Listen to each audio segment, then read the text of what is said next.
नमस्ते दोस्तों, हमारे न्यूज सक्षम के चैनल एनवीएस एकेडमी के ऊपर आपका हार्दिक स्वागत है। दोस्तों, हमने यहाँ पर मौर्य काल हमने यहाँ पर कंप्लीट किया था। तो मौर्य काल से संबंधित हम यहाँ पर क्वेश्चन जो महत्वपूर्ण क्वेश्चन है इनके बारे में हम यहाँ पर दोस्तों आज चर्चा करें, जो एग्जाम के अंदर बार बार यहाँ काफी बार यानी क्वेश्चन आ चुके हैं और आज एग्जाम के अंदर इनकी आने की संभावना है। इनसे संबंधित हम यहाँ पर महत्वपूर्ण मौर्य काल से संबंधित क्वेश्चन यहाँ पर देखेंगे। दोस्तों देखो दोस्तों, हमारा पहला क्वेश्चन क्या है उसके बारे में हम यहाँ पर चर्चा करें। दोस्तों पहला क्वेश्चन है, किस स्थान के निकट प्रसिद्ध कलिंग युद्ध लड़ा गया था? ऑप्शन हमारे उदयगिरी के, बालासोर, धौली या बाराबांकी। दोस्तों मैं आपको पहले यहाँ पर बता देता हूँ कि कलिंग युद्ध ये लड़ा गया था कब? तो ये कलिंग युद्ध 261 ईसा पूर्व के अंदर लड़ा गया था, यानी सम्राट अशोक के राज्याभिषेक के 8वें वर्ष बाद ये कलिंग युद्ध लड़ा गया था।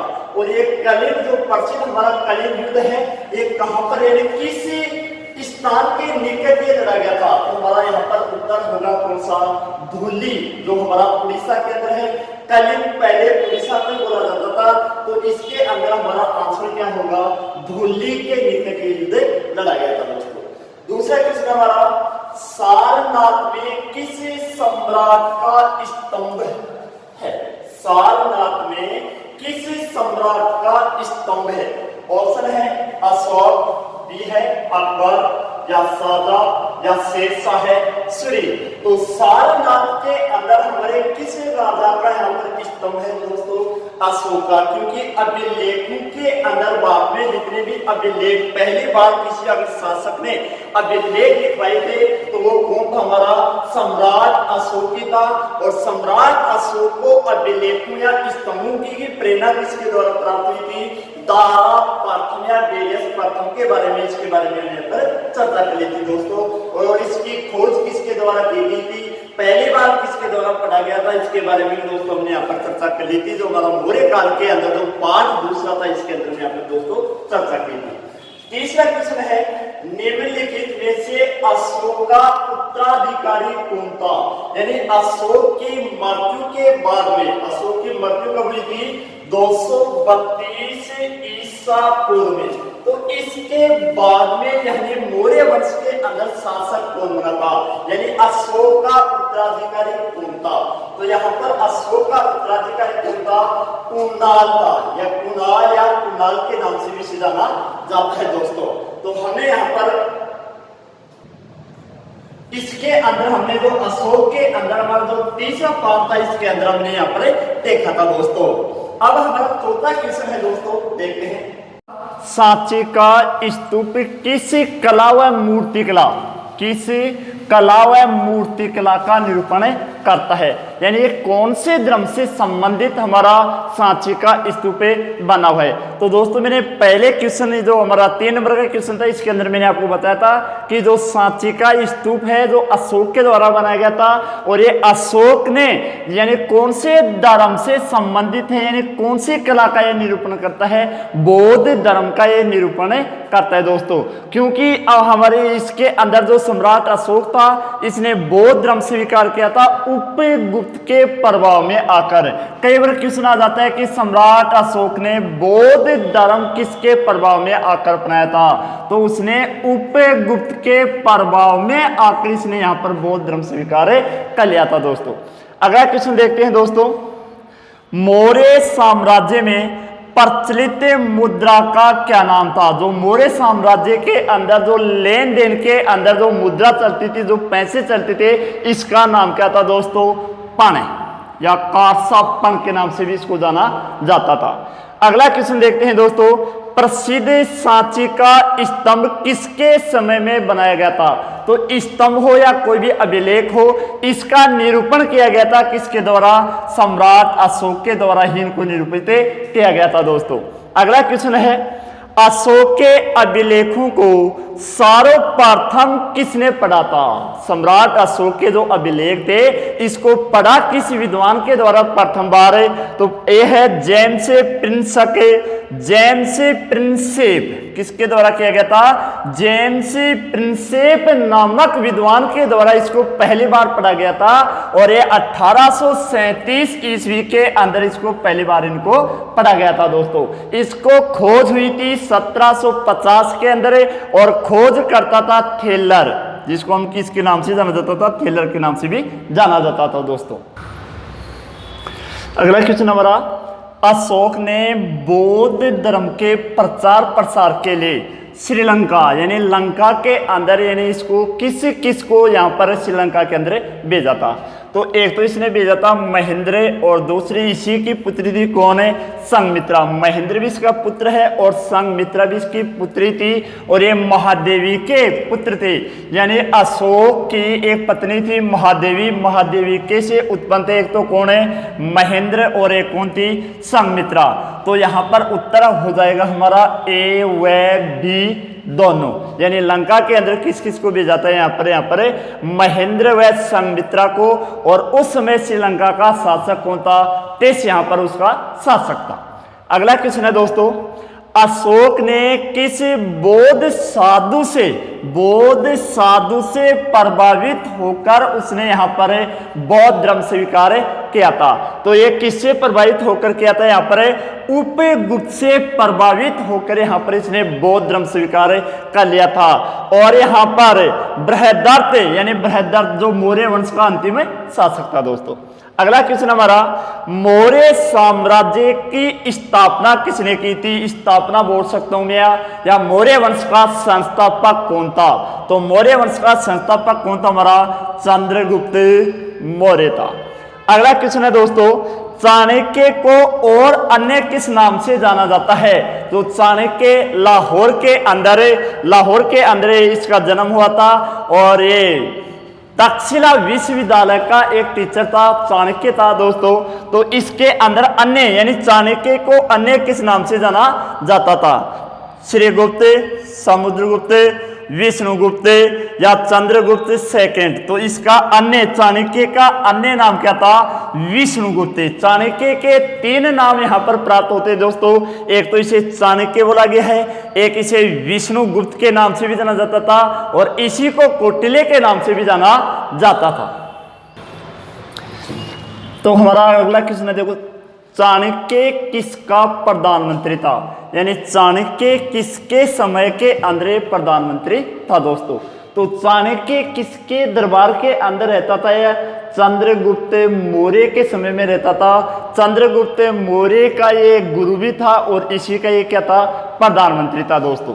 अगला क्वेश्चन है, अर्थशास्त्र की रचना किसने की थी? जो अर्थशास्त्र है इसकी रचना किसके द्वारा की गई थी? कौटिल्य या चाणक्य या विष्णुगुप्त के द्वारा इस अर्थशास्त्र की रचना की गई थी। 1902 के अंदर इसका श्याम शास्त्री के द्वारा इसका प्रकाशन किया गया था दोस्तों। अगला क्वेश्चन है, कौटिल्य के अर्थशास्त्र में किस पहलू पर यानी जो अर्थशास्त्र है ये किस विषय के ऊपर लिखी गई पुस्तक है? तो ये पुस्तक थी हमारी किसके ऊपर? राजनीतिक यानी राजनीति व नीति शास्त्र के ऊपर ये पुस्तकें लिखी गई है। तो ये राजनीतिक जीवन के ऊपर लिखी गई पुस्तक है दोस्तों। अगला क्वेश्चन देखते हैं, चंद्रगुप्त मौर्य ने अंतिम दिन कहां पर गुजारे थे? तो ये अंतिम दिन कहां पर गुजारे थे? श्रवण बेलगोला में। ये श्रवण बेलगोला जो वर्तमान में कर्नाटक के अंदर स्थित है, भद्रबाहु के प्रभाव में आकर इसने क्या किया था? जैन धर्म स्वीकार किया था। और इसी श्रवण बेलगोला के अंदर सलेखना विधि के अंदर अपना शरीर का इसने क्या कर दिया था? 298 ईसा पूर्व के अंदर इसने त्याग कर दिया था दोस्तों। अगला क्वेश्चन देखते हैं दोस्तों, किसी राजा की कहानी मुद्रा राक्षस, जो मुद्रा राक्षस विशाखादत्त की पुस्तक थी, इसके द्वारा ये लिखी गई थी। तो इस मुद्रा राक्षस के अंदर किस राजा के बारे में या किस राजा का विषय इसके अंदर अंकित किया गया था? तो ये चंद्रगुप्त मौर्य के अंदर, यानी चंद्रगुप्त मौर्य के राजा के बारे के अंदर मुद्रा राक्षस के अंदर इसके जीवन से संबंधित परिचय किया गया है दोस्तों।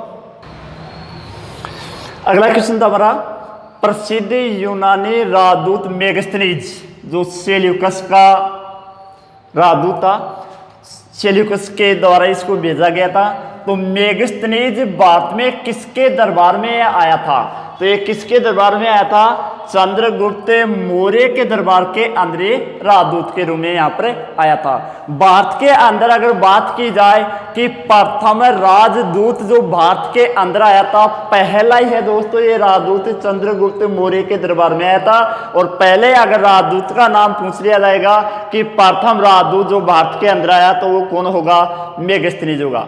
अगला क्वेश्चन है, इंडिका नामक पुस्तक का लेखक कौन था? यानी इंडिका किसके द्वारा यहाँ पर लिखी गई थी? तो इंडिका किसके द्वारा यहाँ पर लिखी गई थी दोस्तों? फायान, ह्वेनसांग या मेगास्थनीज? तो यहाँ पर किसके द्वारा लिखी गई थी? मेगास्थनीज के द्वारा यहाँ पर लिखी गई थी दोस्तों।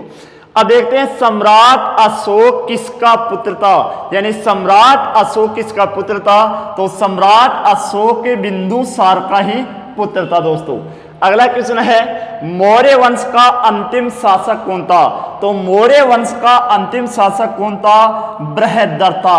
और बृहद्रथ की हत्या की गई थी इसी के सेनापति के द्वारा, पुष्यमित्र शुंग के द्वारा। किसके द्वारा की गई थी? पुष्यमित्र शुंग के द्वारा की गई थी। और इस मौर्य वंश के बाद में यहाँ पर कौन सा वंश प्रारंभ हो गया था? शुंग वंश यहाँ पर प्रारंभ कर दिया गया था दोस्तों। अगला क्वेश्चन है, निम्नलिखित में से वह व्यक्ति कौन है जिसकी उपाधि, जिसका नाम है देवानामप्रिय के नाम से इसे जाना जाता है? देवानामप्रिय यानी देवताओं का प्रिय। तो वो कौन था? सम्राट अशोक को देवानामप्रिय के नाम से भी जाना जाता है, जो अभिलेखों के अंदर से देवानामप्रिय कहा गया था दोस्तों। अगला क्वेश्चन है, निम्नलिखित अभिलेखों में से किसमें अशोक का नाम, यानी अशोक का नाम का उल्लेख किया गया? यानी अशोक का नाम, अशोक हमें कौन से अभिलेख के अंदर प्राप्त हुआ था? तो अशोक का नाम, अशोक हमें कौन से अभिलेख के अंदर? गुर्जरा एमपी के अंदर प्राप्त हुआ था। इसके अंदर अशोक का नाम हमें क्या प्राप्त हुआ था? अशोक यहाँ पर प्राप्त हुआ था दोस्तों। अगला क्वेश्चन था हमारा दोस्तों, कलिंग युद्ध की विजय तथा क्षत्रियों का वर्णन अशोक के किस शिलालेख के अंदर किया गया था? यहाँ पर कुल शिलालेख 14 शिलालेख थे, जिनको हम लघु शिलालेख के नाम से भी जाना जाता है दोस्तों। अब इन शिलालेखों के अंदर जो कलिंग युद्ध हुआ था, इस कलिंग युद्ध का जो वर्णन किया गया है वो हमारे किस शिलालेख के अंदर किया गया था दोस्तों? 13वें शिलालेख के अंदर कलिंग युद्ध का वर्णन यहाँ पर किया गया है दोस्तों। अगला क्वेश्चन है, कलिंग युद्ध के बाद अशोक ने कौन सा धर्म स्वीकार कर लिया था? यानी इस कलिंग युद्ध के अंदर अत्यधिक नरसंहार हो गया था, इसका हृदय परिवर्तित हो गया था। इसके बाद में इसने कौन सा धर्म स्वीकार किया था? यहाँ पर बौद्ध धर्म स्वीकार किया था, उपगुप्त के प्रभाव में आकर दोस्तों। अगला क्वेश्चन है, कलिंग युद्ध किस वर्ष में हुआ था? कलिंग युद्ध हमारा दोस्तों कब हुआ था? 261 ईसा पूर्व में हुआ था। अशोक के राज्याभिषेक के 8 वर्ष बाद हुआ था। चंद्रगुप्त मौर्य का प्रसिद्ध गुरु चाणक्य, कौटिल्य या विष्णुगुप्त ने अपना इसका मुख्य जो विद्या का केंद्र था, यानी ये कहाँ का टीचर था दोस्तों? तो ये टीचर था कहाँ पर? तक्षशिला, जो वर्तमान में लाहौर पाकिस्तान के अंदर स्थित है। जो विश्व की सबसे प्राचीनतम विश्वविद्यालय है दोस्तों, कौन सी? तक्षशिला विश्वविद्यालय। तो ये चाणक्य भी कहाँ पर पढ़ाया करता था दोस्तों? तक्षशिला विश्वविद्यालय के अंदर ये पढ़ाता था। और इसने जो अपनी सैन्य शिक्षा दी थी चंद्रगुप्त मौर्य को, ये भी इसने कहाँ पर दी थी? तक्षशिला के अंदर ही दी थी दोस्तों। अगला क्वेश्चन है, जिला प्रशासक मौर्य काल के अंदर जो शासन के अंदर जो स्थानिक को क्या किस नाम से जाना जाता था? तो इसको जिला प्रशासक के नाम से यहाँ पर जाना जाता था। अगला है, अशोक के शिलालेख में किस लिपि का प्रयोग किया गया है। देखो यहां पर लिपि 3 लिपियों का प्रयोग किया गया था, लेकिन अधिकांश रूप से कौन सी लिपि का प्रयोग हुआ है, यहां पर ब्राह्मी लिपि का, अधिकांश रूप से यहां पर ब्राह्मी लिपि का यहां पर प्रयोग किया गया है दोस्तों। अगला है अशोक के समकालीन तुर्जय कहाँ का शासक था, यानी अशोक के समकालीन था और ये कहाँ का उस समय राजा था, मिस्र का उस समय क्या था, शासक था दोस्तों। तो अगला क्वेश्चन हमारा, मौर्य काल में सीता से क्या तात्पर्य है, यानी मौर्य काल के अंदर सीता के नाम से यहाँ पर किसको जाना जाता था। तो मौर्य काल के अंदर जो राजकीय भूमि से जो प्राप्त आय होती थी, जिसी को हम किस नाम से जाना जाता था, सीता के नाम से इसे जाना जाता था दोस्तों। अगला क्वेश्चन है, मौर्य वंश के तत्काल बाद किस वंश ने मगध यानी पाटलिपुत्र की जो मगध है, मगध की राजधानी जो पाटलिपुत्र थी, यहाँ पर किसने, यहाँ पर किस वंश ने यहाँ पर शासन किया था। तो इसके बाद में शुंग वंश ने यहाँ पर क्या किया था, शासन किया था, और शुंग वंश का संस्थापक हम पुष्य मित्र शुंग को यहाँ पर माना गया है दोस्तों। अगला क्वेश्चन हमारा, सांची का स्तूप किसने बनाया था। तो सांची का स्तूप यहाँ पर किसके द्वारा बनाया गया था, सम्राट अशोक के द्वारा सांची का स्तूप बनाया गया था, जो एमपी में है। अगला क्वेश्चन है, किसके शासन काल में डायमेकस भारत आया था। डायमेकस किसके शासन काल में भारत में आया था। तो ये बिंदुसार के समय में डायमेकस भारत के अंदर आया था, जो सीरिया से आया था दोस्तों। इसके बाद में बिंदुसार के समय में कहां पर अशांति स्थापित हो गई थी, यानी बिंदुसार के समय में कहां पर अशांति हो गई थी, जिसके बाद में यहां पर सम्राट अशोक ने 2 पुत्रों को यहां पर अशांति को मिटाने के लिए यहां पर गया था। तो यहां पर यह अशांति कहां पर हो गई थी, तक्षशिला के अंदर, जो हमारे पाकिस्तान के अंदर है तक्षशिला, इसी तक्षशिला के अंदर दोस्तों यहां पर अशांति हो गई थी। तो दोस्तों हमारे मौर्य वंश से संबंधित यहां पर कुछ क्वेश्चन यहां पर बनते हैं दोस्तों, जो कई बार यहां पर अभी एग्जाम में भी आ चुके हैं दोस्तों, और आगे आने वाले एग्जामों में यहां पर संभावना बनती है दोस्तों। अगर आपको ये क्वेश्चन अच्छे लगते हैं दोस्तों, तो हमारे चैनल को जरूर सब्सक्राइब करें और इसे लाइक जरूर करें दोस्तों। थैंक यू दोस्तों।